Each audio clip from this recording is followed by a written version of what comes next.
Hello, dear student. So we are discussing in civics federalism topic.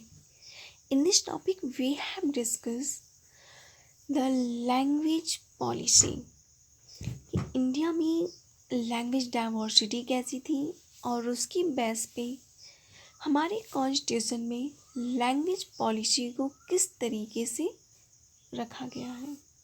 तो ये topics हमने discuss किया। तो हम ये चीज़ देख सकते हैं कि जो पावर है वो गवर्नमेंट ऑर्गन्स के अकॉर्डिंग डिवाइडेड है। एक स्टेट वाइज भी डिवाइडेड है कि स्टेट होंगे, यूनियन टेरिटोरीज होंगे और पूरा मिलाकर एक होल कंट्री होगी। ऐसे ही हमने देखा कि एथनिक लेवल पे भी जैसी ज़रूरत पड़ी उसके बेस पर भी हर एक चीज़ों को एकोमोडेट करते हुए पावर शेयरिंग किया गया है। हर एक चीज़ों को मान्यता देने की कोशिश की गई है। सो हम आज आगे देखते हैं how is federalism practice in India. In this topic we have discuss about the next information about the central and state कि हमारी कंट्री में सेंट्रल और स्टेट का रिलेशन कैसा होता है। जैसे हमने इससे पहले देखा है कि कमिंग टुगेदर फेडरलिज्म में हर एक स्टेट अपने आप में फ्री होता है और होल्डिंग टुगेदर में स्टेट को कुछ पावर्स दी गई होती है, लेकिन सेंट्रल पावर जो होती है वो सबसे ज़्यादा इम्पॉर्टेंट होती है। सो अब हम देखते हैं कि इंडिया का फेडरल में इंडियन फेडरेशन में सेंट्रल और स्टेट का क्या रिलेशन मिल रहा है। It had a lot to avoid clashes between central and state. देखिए फेडरलिज्म में हर एक चीज़ों पे ध्यान दिया गया है कि जो स्टेट है वह भी सेटिस्फाइड रहे, सेंट्रल है वह भी अपने आप में एक बेहतर कंडीशन में रहे, इनके बीच में किसी तरह की कोई कॉन्फ्लिक्ट कोई क्लैशेस ना हो।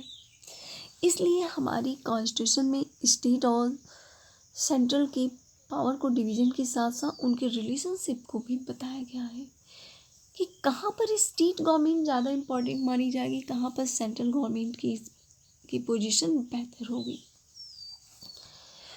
When same political parties ruling in central and state couldn't enjoy more power as central government could influence the decisions of state। जैसे होता क्या है कि सेंट्रल गवर्नमेंट में जिस पार्टी की गवर्नमेंट हो वही पार्टी की गवर्नमेंट स्टेट लेवल पे भी वही हो, तो इनके बीच में कभी कोई प्रॉब्लम होती ही नहीं है। सेंट्रल के अकॉर्डिंग स्टेट गवर्नमेंट अपने आप को मेंटेन करती चली जाती हैं। लेकिन प्रॉब्लम 1990 की बाद आती है जहाँ पर छोटे स्टेट में ही बहुत सारी छोटे लेवल की पॉलिटिकल पार्टीज़ बननी शुरू हो जाती हैं। और ये जो पॉलिटिकल पार्टीज़ बनती हैं जिनकी वजह से प्रॉब्लम ये होती है कि सेंटर में कोई अदर रूलिंग पार्टी है, स्टेट में कोई अलग हो जाती है। तो हम आज की डेट में भी इस चीज़ को देखते होंगे कि सेंट्रल में कोई अदर रूलिंग पार्टी है तो स्टेट में किसी अदर पार्टी है, कहीं पे किसी को रीजनल है तो कहीं भी अलग अलग लेवल की पार्टीज वहाँ पे मिल जाती हैं।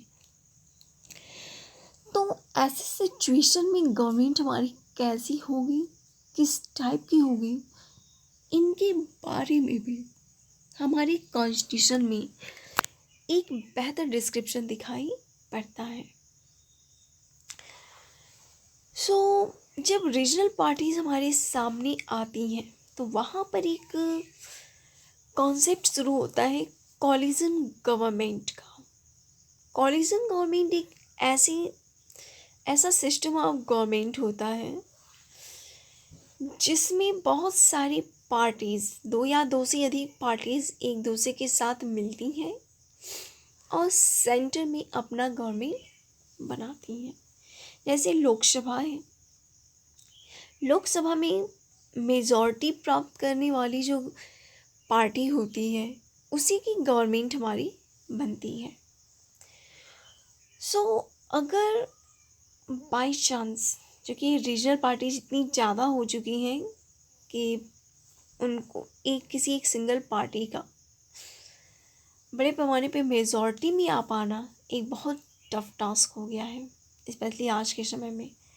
सो लोकसभा में मेजॉरिटी जब नहीं मिलती है किसी सिंगल पार्टी को, या हम कहें कि जब किसी सिंगल पार्टी को क्लियर मेजॉरिटी नहीं मिल पाती है, तो ऐसे में ही जो नेशनल पार्टीज हमारी होती हैं वो अलायंस करती हैं, एक दूसरे से जुड़ जाती हैं और मिलकर की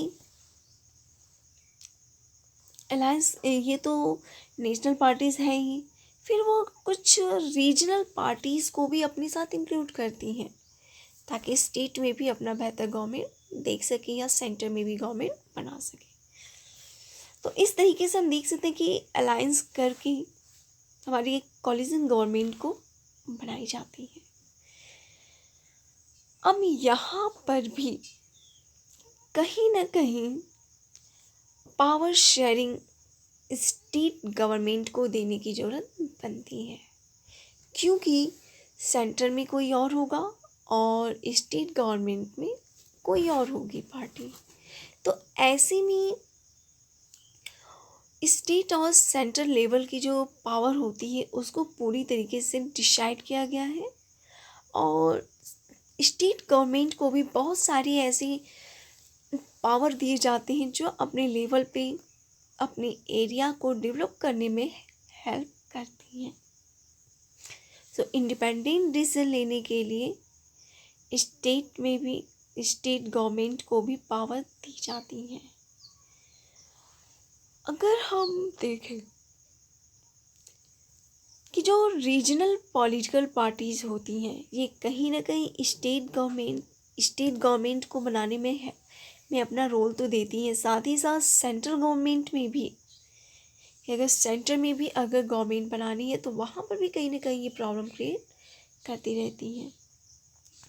तो इसलिए हमारे कॉन्स्टिट्यूशन में इस लेवल की, या हम कहें कि पॉलिटिकल पार्टीज़ के लेवल पे या सेंट्रल और स्टेट को के रिलेशनशिप को भी प्रॉपर वे में वहाँ पर राइट किया गया है।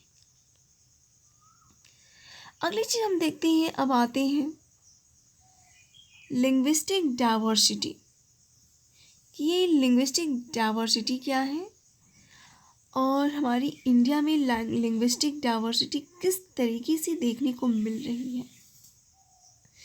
अगर हम 2001 के अकॉर्डिंग बात करें तो हमारी कंट्री में लगभग 1500 लैंग्वेजेस थी जो छोटे लेवल पे भी बोली जाती हैं, बात उनका यूज़ किया जाता है।